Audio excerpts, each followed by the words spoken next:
Hey guys, CFO Dad here. We're out on the ocean right now. Just got done fishing, caught a bunch of snapper and grouper. Our cameraman Justin here, Dr. Franz, caught the big fish for the trip.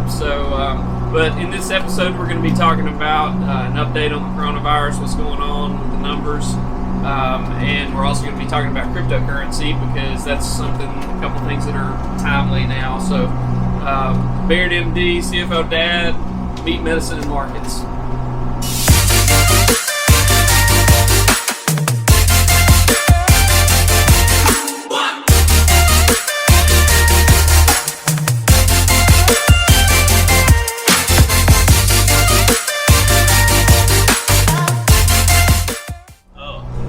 J-Bone caught a big 35-pound grouper.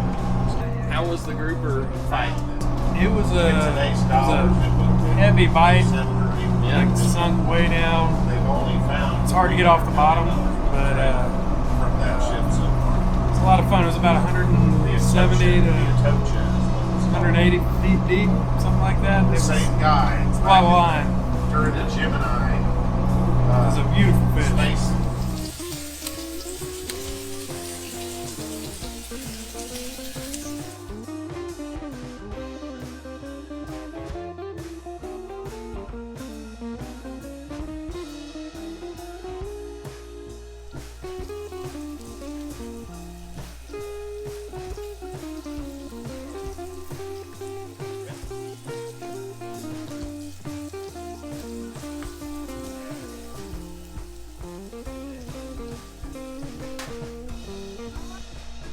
Alright, so this is our just some pan-fried red snapper with salt, pepper, Old Bay, and there is the first bite.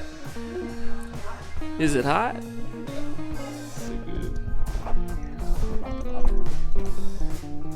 Does it pass? 5-star. Alright. Well, welcome to our conversation today. This is the second episode, and this is a live episode of Meat, Medicine, and Markets. And today we have, as in the first episode, my brother Baird MD, Dr. Brian Baird, and we also have Michael W. Boyd, Esquire, lawyer here in town. And so this is almost like a joke. A doctor, a financial planner, and a lawyer walk into a bar, and then I don't know what the punchline is. Where's the bar? Yeah, exactly. But welcome everybody, for people that are live, welcome for people that will watch this in the future, welcome. But I want to thank these guys for coming and having this conversation. We're going to talk about some important stuff today. The first thing we're going to talk about, and by the way, let's get some disclaimers out of the way here. So Dr. Baird, if you want to give your disclaimer, and then I'll give my disclaimer, and then if you have a disclaimer you want to throw in there too, you can. Yeah. So anything that we discuss here, I mean, particular for me, as far as medicine goes, I'm giving my opinions about things that are going on. Does not represent any institution or business or anyone else except for my own opinions, and you should not misconstrue what I'm saying as medical advice. Yeah, and similarly, we're going to be talking about cryptocurrencies today, and I'm a financial advisor, but this is not financial advice. I'm not telling you to invest in any particular cryptocurrency. I will say that I have a small part of my portfolio invested in cryptocurrency, but it's very small. And I would just recommend that if you are considering something like this, you need to take into account your age. You need to take into account how much you know about these things. You need to take into account your ability to take risks. There's all kinds of things that you need to think about. And so don't act based on what we're saying here. This is not financial advice, because each situation is unique and different. And so don't do anything crazy. I'm not telling you to back the dump truck up of money and dump it on a cryptocurrency. We're talking about, just generally what they are, why they're important, and, how they can affect the world, I think. So, Mike. I swear under oath that I'm not giving medical advice. I'm not giving financial advice. Yeah. And I'm not giving legal advice in this episode. Yeah. I'm here because it's an interesting topic. Yeah. And thank you for coming. And it's sometimes I do these. I've been talking. I've done I think 3 videos on monetary policy. I talked about gold. I talked about the history of currency, the philosophy of currency. And so we're going to turn the corner and into the digital age today and talk about cryptocurrencies specifically. So But before we do that, we're going to talk about the CDC and talk about these numbers that came out last week. So I'm going to set it up for Dr. Baird to talk about this. So tell us what came out last week and the hoopla, and I may ask you a question about it. Sure. But go ahead, you start with what came out last week and what we should take. So the CDC basically released more detailed information on between 150 to 160,000 deaths that were reported that had COVID-19 as one of the diagnoses. Now, what has happened since that was released is people have kind of dug into it and they've kind of read into it some things that I think are just basically a misunderstanding of what the data means. And so what they showed was that approximately 6% of the people that were in that cohort of 150 to 160,000 people had only COVID-19 as the diagnosis, on their death certificate. The problem with that, with looking at it like that and saying, well, that means there's only 6% of people that had COVID that actually died from the COVID. Everybody Just like else 9,000 plus. died from something else. Yeah.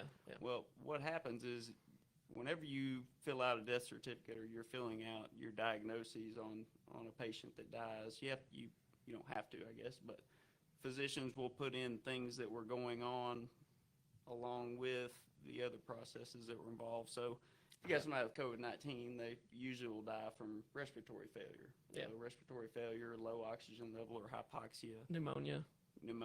So viral pneumonia might be a diagnosis that's on there. And then sometimes you'll list their comorbid conditions like high blood pressure, diabetes, did they have a previous stroke, are they a cancer patient? So there may be 10 different diagnoses that you'll put on the death certificate, things that could have potentially contributed to their death. Yeah. And that doesn't necessarily mean that that's what killed them. They, in the case of COVID, they may have 10 things that contributed to it or 10 things that you put on that list, but the thing that actually killed them is COVID-19. Right. That was, and in some case, I'm sure in some cases it was kind of the straw that broke the camel's back. Sure. For people that were fragile or whatever, people that were going to die in 2 months, they died now because of COVID. But I'm sure, well, like you said, there are all the comorbid conditions that they have made them more vulnerable. It's going to increase your risk of dying from COVID. Yeah. But in the absence of COVID, you probably wouldn't have died. Right. If you got the flu or you got a cold or something else, probably wouldn't have died. There's a chance. But so how do we know that's the case? How do we know that that's the case and that it's not the 9,000 figure, which is 6%, is not true? Well, I guess you just have to trust that that's what, that the data is real. If you can't trust the CDC to gather accurate data, then I don't know. Well, but I think though, but to me, you mean like as far as the physicians putting in incorrect diagnosis? No. I mean, look at this. To me, so what I'm getting at is the overall death rate, the excess death rate. Okay. Right. That tells you that something's going on. Sure. Something that's killing a whole bunch of people. Right. That if we didn't know what COVID was, we'd know that something was killing a lot of people. So there have been a lot more deaths than we would have expected at this point in the year. It's a COVID-related death. In the Right. end, all of those deaths were COVID-related deaths. It's just that a small fraction of them only had COVID listed, whereas the And that's vast majority, helped underscore. Just happened to have other things too. So even in those 6%, the doctor could have put pneumonia, respiratory failure, cardiac arrest. Yeah, but he just didn't. Yeah. Because for whatever reason. Yeah, for whatever reason. Yeah. So, okay. But so it's not, again, I think, gentlemen can disagree about what we should do because of it. Should we shut everything down? Should we, lock everybody in their homes and stuff like that? But, at the end of the day, this is real and, we need to do what we can to mitigate it, do, hygiene, masking, stuff like that. All that stuff helps. And so, it's not a hoax. It's serious, but it's also not the end of the world too. So, well, what I want to throw in is that the bottom line is that number is still real. Yeah. And people attempted to parse that into sort of an aha moment of, we found out what the reality is. They admitted it. Right. Yeah. They admitted only 6% of them real actually died from COVID. Yes, what's real is 1,000 people roughly a day are still dying from this, and Yeah. that number is very real, and there's nothing else behind that other than these are COVID-related deaths that hopefully, as you said, through mitigation, through research, through lots of things that we can bring that number down. Therapeutics, hopefully a vaccine, sooner rather than later. So yeah, but Throwing okay. a lot of money at it, so Yeah. I mean, there's the testing. Since we talked last, I think they proposed and gotten. I think now there's emergency use authorization for Abbott. They're going to have a 5-minute or a 15-minute turnaround test that they're going to be able to, they say, produce 50 million to 100 million tests per month as of October. So, Okay. And it's going to be about $5 a piece. Yeah. So that's Okay. going to be a game changer. Crucial. Okay. All right. I think that's enough. Anything else on coronavirus or anything? Coronavirus. Well, just in general, it appears in the United States overall, the deaths and case count has started trending downward. Yeah. And also in Arkansas, the number of cases has started trending down. And it looks like we've probably reached the peak or close to it for the deaths. Now, we'll see what happens with schools opening back up. I mean, we may see another spike. Yeah. Who knows? Right. I mean, that Sure. remains to be seen. Yeah. But it looks like, at least in the United States in general, we're past the worst of this peak. Now, what's going to happen in the future, we'll see. Right. Yeah. So it's possible that by opening schools and by increasing interactions that could cause more, Sure. just the season. Right. I mean, we could just have a rebound because of the Right. season. So.